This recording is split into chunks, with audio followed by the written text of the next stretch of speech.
All right, guys, welcome back for part 3 of this chapter on World War II. Let's get the slides up and going. So this part is called Global Conflict. I'm on page 497 in your book. Some of the things that we'll be looking at, again, are what are these major events leading up to the war? Who were the fifth columnists and what was their role in this war? What happened at Dunkirk and why is that kind of a cool miracle of sorts? So let's dive on in. All right, we left off with Hitler wanting to go after Poland. He had gotten away with taking other lands and he wanted more. So in September of 1939, German forces invade Poland. Britain and France demanded that Hitler stop, but Germany did not. And so because of that, Great Britain and France officially declare war on Germany. So the Germans fight a very fast, a very quick war called a Blitzkrieg, which is a basically lightning war in German.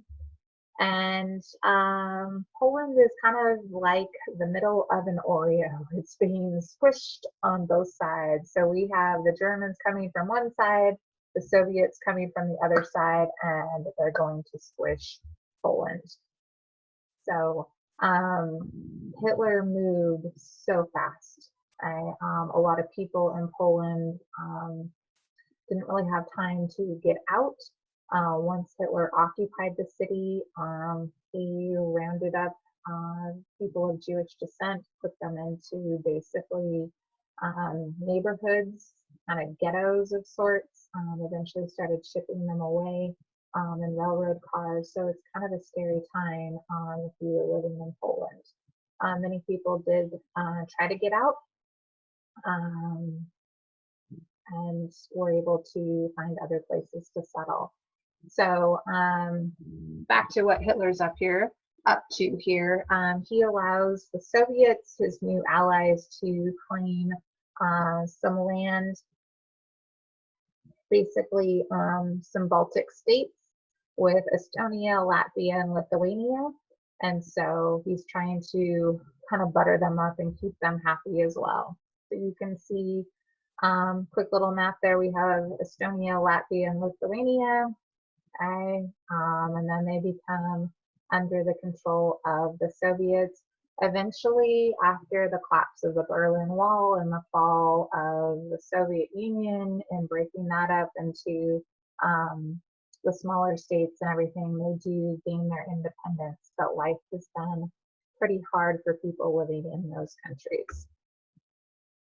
All right, so moving into Scandinavia. In April of 1940, Germany attacked Denmark and Norway.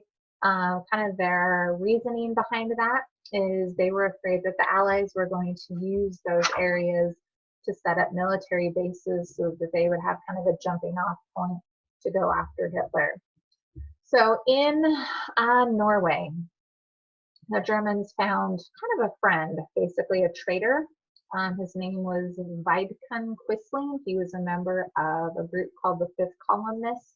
The Fifth Columnists is basically a term that comes out of the Spanish Civil War that refers to individuals within a country who are secretly spying for the enemy, spreading enemy propaganda, and basically committing acts of sabotage. So Vidkun Quisling really helped out the Germans and they were able to come in and conquer Norway. So let's talk about France. So things are kind of heating up in Europe here.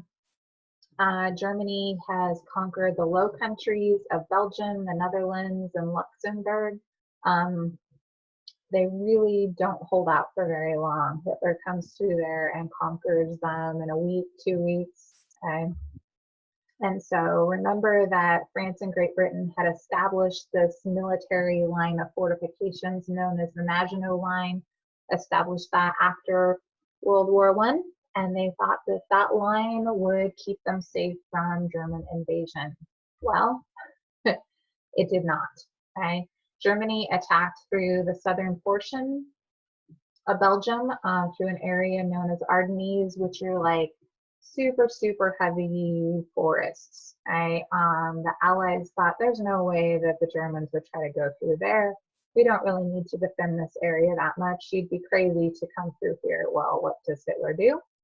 He knows that it's not well defended, and that's how he comes through.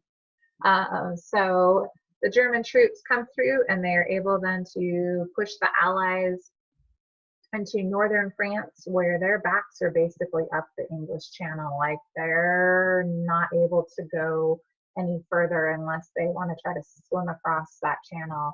And so there's a call that goes out to England for help, and civilians respond. There are more than 800 boats of all types, all sizes, that cross the channel and come and basically rescue more than 350,000 men who would have been destroyed if it were not for these boats and ferries and private yachts and all sorts of different floating craft that come and help the Allied troops back across. So the miracle at Dunkirk is kind of a highlight, a cool part of what is otherwise a very destructive war.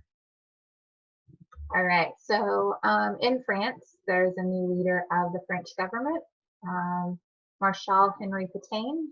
He surrenders in June of 1940, and basically France ends up split into two parts. Okay, so there's Vichy France, and let's take a look at what happens here. So those that want to keep fighting, Axis powers join the Free French, right? And they are in the southern part, and their leader is Charles de Gaulle. So we have in the north this occupied zone with the Germans, with Vichy France, and then in the south we have Free France with Charles de Gaulle, who is going to try to keep fighting back. Over in North Africa, remember Mussolini has been down there in Ethiopia, and he's going to try to expand his empire and kind of bring back the glory of Rome. And so he goes after Egypt because he knows that the British, who are involved in Egypt at this point in history, he knows that the British are too busy fighting Hitler up in Europe. So he feels like they're distracted, he can get away with this. However, the British do fight back. They push the Italian invaders basically out of Egypt over into Libya. And Hitler gets kind of word of all of this and realizes that his friend Mussolini needs some help. And so Hitler sends in a brilliant German commander by the name of Erwin Rommel. He goes into North Africa, and he has the nickname the Desert Fox. And he has a very unique tactical ability. He's able to win crushing victories. Even though he doesn't have all the supplies and reinforcements that he needs, he's pretty successful. So by 1942, his forces have advanced into Egypt. They come within about 70 miles of a British naval base there in Alexandria, but both sides are exhausted, and there's kind of a lull in the fighting. They could have gone on, but things kind of fizzle out there. So you can see a picture down there. They actually made a movie, a book and a movie out of this time period here with General Rommel, the Desert Fox. All right, let's go ahead and stop the slides there. We have one more section to talk about where we'll talk about some of the blunders that the Axis makes.